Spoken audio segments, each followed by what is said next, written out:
I think the disintegration of the family may be the worst apocalyptic scenario people don't realize. Of course.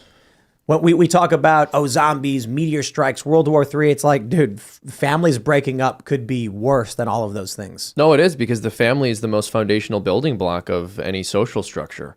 It's all built atop the family. If I feel like because there's no communal family structure, you end up with rampant crime. My neighbor doesn't know me, doesn't care about me. I am meaningless to their existence. So why not exploit that? You end up with crime going crazy in these cities.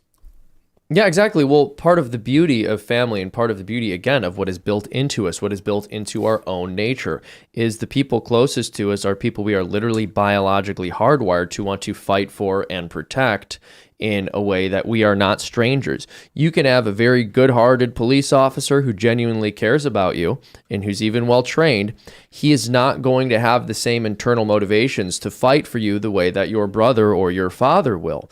And what we've attempted to do, because we've forgotten our nature, is try to universalize the protection of one another. Well, we'll just build a great big system that does it, and we won't have to rely on these connections. It doesn't work. I'm not saying that having a legal system doesn't work, that having police departments doesn't work, but what I am saying is the thing that works the best is the family, in the family unit. And we've tried to outsource so much of what it does best that we're just failing at all of those things. And now people don't even end up, having families anymore, or close connections to them, because they believe they can rely on these institutions instead, and they don't end up getting the same results. I would just say, not to be all glass half full, which I do get into occasionally, of being maybe too optimistic about this stuff, but I do think conversations like this are encouraging. And the fact that these conversations are successful on platforms that people may be finding other junk food, and yet can have real deep conversations, can be part of a community, even if it's a digital one, is actually a sign. And again, I know we started with Tucker Carlson, the demise of Fox News. It's another sign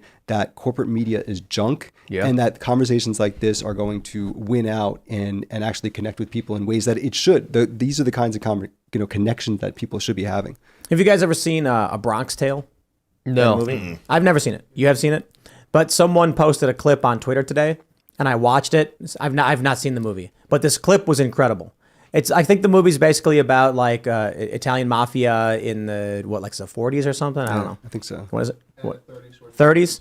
And so what happens is this guy is eating dinner with this kid. This is the mob boss, and a bunch of bikers roll up to this bar and they're being loud. He walks over to check out what's going on, and the owner is arguing with these bikers, saying, "You're not dressed properly. You can't be in here."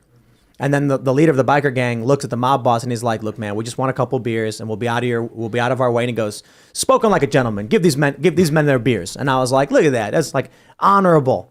Then they immediately shake the beers up and spray the bartender. And then he walks in and says, "Okay, now that was wrong. You need to leave." And then the guy, the biker guy says, like, I'll tell you when the F I'm leaving." So the mob boss walks over to the door and then locks it. And he turns around and he goes, "Now you can't leave." And then the door opens and the guys come in and start just like beating the crap out of the bikers. I'm not a big fan of how they mercilessly beat these guys, but it got me thinking about how we used to handle things. If some dude showed up not dressed properly and we're kind of loud and obnoxious, but we're acting like gentlemen, we were like, "The beer's on, by all means, have a beer. We're here to get along. You were nice to me. Have a nice day." But then when you cross that line, we say no to that. I was thinking about that because what do we have now?